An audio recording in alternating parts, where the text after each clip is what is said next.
Assalamualaikum semuanya. Channel yang memberikan kisah nyata dan menarik untuk dibahas. Namun sebelum itu mengklik tombol subscribe terlebih dahulu, dan jangan lupa menuliskan sholawat di kolom komentar, agar kita mendapatkan syafaat di akhir kelak. Kisah ini bukan fiksi, ini adalah kisah nyata, yang terungkap dari kesaksian mantan pasien, staf medis, dan penyelidikan rahasia yang berlangsung bertahun-tahun. Di sebuah sudut kota Kamboja, berdiri sebuah klinik yang dari luar tampak biasa saja. Namanya Klinik Medlatek Medical Center. Namun, di balik dinding klinik tampak sederhana itu, berlangsung praktik-praktik medis yang tidak pernah terdaftar dalam regulasi resmi Kementerian Kesehatan Kamboja. Dr. Cheng Der, pria Kamboja berusia 43 tahun, dikenal sebagai ahli bedah organ berbakat, tetapi hanya segelintir orang tahu bahwa ia juga terlibat dalam jaringan perdagangan organ manusia. Ia bekerja sama dengan sindikat internasional yang menyediakan pasien dan pendonor dari berbagai negara, termasuk Indonesia. Hari itu, Dr. Cheng berdiri di ruang operasinya. Namun, ada sesuatu yang terasa berbeda. Pintu ruang operasi yang biasanya penuh dengan tim medis yang siap membantu, kini terasa sepi dan penuh ketegangan. Dr. Cheng merasa cemas, meskipun ia mencoba menenangkan dirinya dengan mengingatkan diri sendiri bahwa ini hanya bagian dari rutinitas. Operasi ginjal ilegal ini, seperti yang sudah sering ia lakukan, dijadwalkan untuk seorang wanita muda asal Indonesia yang menjadi korban perdagangan manusia. Wanita itu adalah Dewi, seorang tenaga kerja Indonesia asal Jawa Barat berusia 23 tahun, yang datang dengan janji manis untuk bekerja sebagai pelayan restoran, namun kini terjebak dalam jaringan perdagangan organ tubuh internasional. Dewi hanya tahu bahwa ia akan diperiksa kesehatan, tetapi suntikan yang diberikan sebelumnya membuatnya lemas, kehilangan kesadaran, dan terperangkap dalam nasib yang tidak pernah ia bayangkan. Dr. Cheng memandangi Dewi, dan ia merasa ada sesuatu yang tidak beres dengan pekerjaan ini. Setiap kali ia berdiri di depan tempat operasinya memandangi pasien yang akan diambil ginjalnya, ada suara kecil dalam hatinya yang menegur, mengingatkannya bahwa ini adalah jalan yang salah. Namun, godaan uang yang datang setiap kali ia menyelesaikan operasi ini, membuatnya menutup mata terhadap kenyataan yang semakin jelas. Baginya, ini hanyalah pekerjaan, dan uang adalah segalanya. Setiap kali ia meragukan pilihannya, dorongan materi selalu membungkam keraguannya. Sementara itu, Dewi, yang semula datang dengan harapan besar untuk mengubah hidupnya, untuk membantu perekonomian orang tuanya di kampung, kini harus menghadapi kenyataan yang jauh lebih kelam dari apa yang ia bayangkan. Setelah menempuh perjalanan panjang dari Indonesia, ia tidak hanya mencari nafkah, tetapi kini ia menjadi korban dari jaringan perdagangan manusia dan organ tubuh yang dijalankan oleh sindikat internasional. Namun, tak ada yang bisa ia lakukan selain menunggu dalam ketidakpastian, merasa terperangkap dalam keputusasaan yang semakin dalam. Tapi pada hari yang tak terduga itu, sesuatu berubah. Tim gabungan dari Densus 88 dan Interpol, yang telah lama menyelidiki jejak transaksi gelap yang menghubungkan klinik tempat Dr. Cheng bekerja, akhirnya memutuskan untuk bergerak.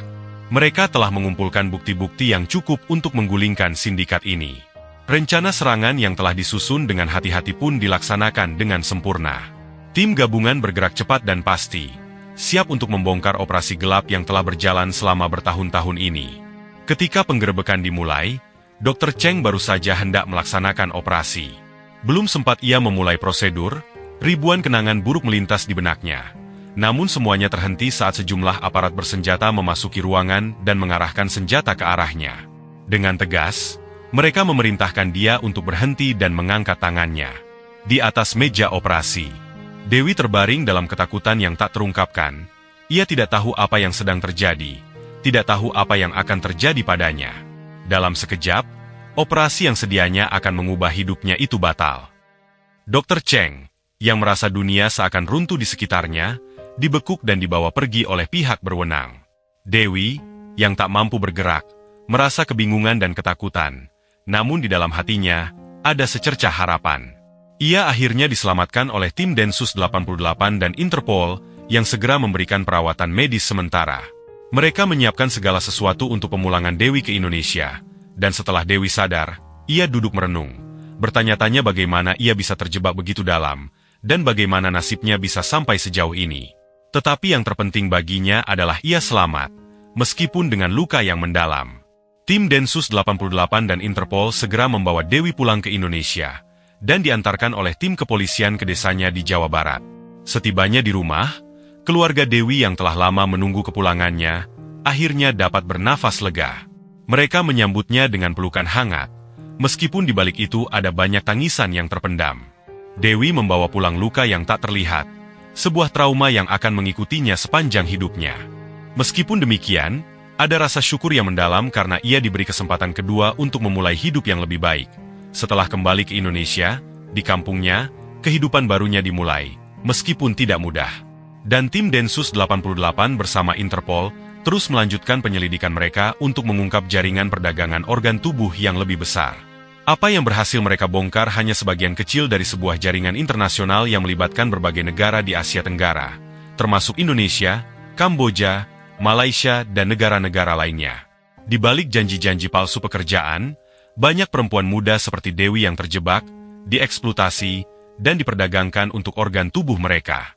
Sementara Dewi, meskipun ia telah kembali ke rumahnya, Dewi masih merasakan beban berat di dalam hatinya. Rasa trauma, ketakutan, dan perasaan dikhianati sangat mengganggunya. Namun, ia merasa bahwa ia tidak bisa membiarkan pengalamannya menjadi sia-sia.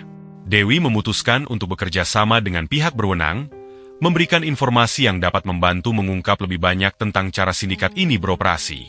Dan Dewi dipanggil tim Densus 88 untuk wawancara, dan ia mengungkapkan berbagai metode licik yang digunakan oleh para pelaku, mulai dari rekrutmen palsu hingga manipulasi terhadap para pekerja migran yang naif. Sementara Dr. Cheng, meskipun ia sudah ditangkap, ia tetap menunjukkan sikap dingin dan tak ada penyesalan di wajahnya. Baginya, semua ini hanya pekerjaan, dan uang adalah segalanya.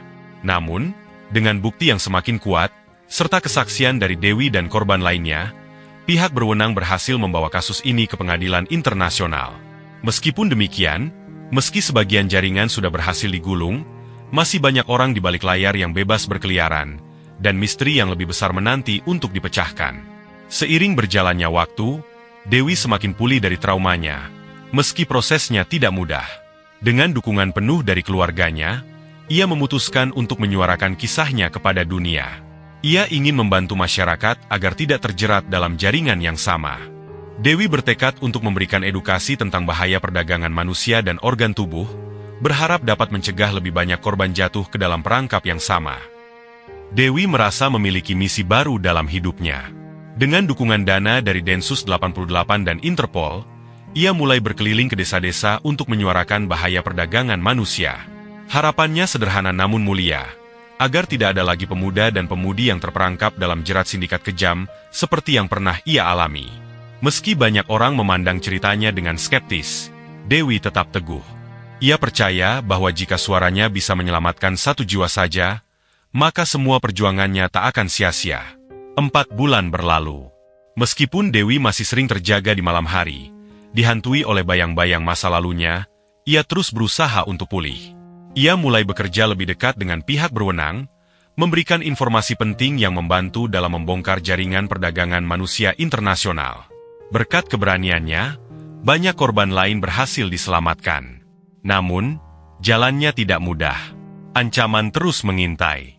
Sindikat tersebut masih memiliki banyak tangan tersembunyi yang mengatur operasi mereka di balik bayang-bayang. Meski Dr. Cheng telah ditangkap, Dewi tahu masih banyak pelaku lain yang berkeliaran bebas, berlindung di balik wajah-wajah damai. Suatu hari, Dewi menerima pesan anonim. Isinya adalah daftar nama dan lokasi yang diakini menjadi kunci dalam menggulung sisa jaringan tersebut. Ia sadar ini adalah peluang besar sekaligus berbahaya. Namun, dengan tekad yang tak tergoyahkan, ia segera mengirimkan informasi itu ke Densus 88 dan Interpol. Baginya, mempertaruhkan nyawa adalah harga yang layak demi menebus penderitaan yang pernah ia lalui. Tak lama berselang, tim gabungan kembali bergerak. Operasi besar diluncurkan, dan kali ini mereka berhasil menangkap lebih banyak anggota sindikat yang selama ini bersembunyi. Dampaknya luar biasa, lebih banyak korban berhasil diselamatkan, dan struktur sindikat mulai runtuh. Kemenangan itu manis, tapi Dewi tahu perjuangannya belum selesai. Dalam sebuah wawancara dengan media, ia menyampaikan pesan yang menyentuh, tak ada yang benar-benar tahu betapa mahalnya harga kebebasan dan hidup. Jika saya bisa berbicara hari ini, itu karena saya selamat. Tapi banyak yang tidak seberuntung saya. Kita harus saling menjaga, harus berani melawan. Karena tidak ada yang lebih berharga daripada kemanusiaan kita. Kini, Dewi menjadi simbol keberanian dan ketahanan. Ia tidak hanya mengedukasi masyarakat tentang bahaya perdagangan manusia dan organ tubuh, tetapi juga bekerja sama dengan pemerintah untuk mendirikan organisasi yang mendukung para korban. Organisasi ini menjadi tempat perlindungan, memberikan pelatihan, pendidikan, serta peluang kerja yang layak bagi perempuan-perempuan muda yang rentan. Kisah Dewi adalah bukti bahwa satu orang bisa membawa perubahan. Dunia yang tampak damai di permukaan sering menyembunyikan kejahatan mengerikan. Perdagangan manusia adalah kejahatan besar yang bersembunyi di balik janji palsu, merenggut kebebasan dan menghancurkan hidup. Namun, melalui keberanian, ketekunan, dan solidaritas, kita bisa melawan.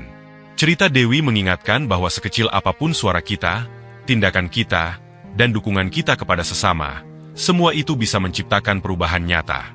Ini bukan hanya tentang menyelamatkan satu orang, tapi tentang menyelamatkan masa depan, tentang membangun dunia di mana setiap manusia dihargai dan dihormati. Kita semua punya peran dalam memerangi kejahatan ini. Jika kita melihat sesuatu yang salah, kita harus bersuara. Jika ada yang butuh bantuan, kita harus hadir. Kesadaran dan kepedulian masyarakat adalah kunci. Setiap langkah kecil dapat menjadi awal dari perubahan besar. Perdagangan manusia bukan hanya soal angka, tapi soal nyawa, mimpi, dan hak asasi. Kita harus menciptakan dunia di mana setiap orang, khususnya perempuan dan anak-anak, bisa menjalani hidup dengan aman dan bermartabat. Mari terus berdiri bersama untuk keadilan. Karena dunia yang lebih baik dimulai dari keberanian untuk bertindak hari ini. Terima kasih sudah menonton. Semoga kisah ini bermanfaat dan menjadi pelajaran buat kita semua. Jangan lupa like, komen dan tentunya subscribe, supaya nggak ketinggalan konten terbaru dari kami.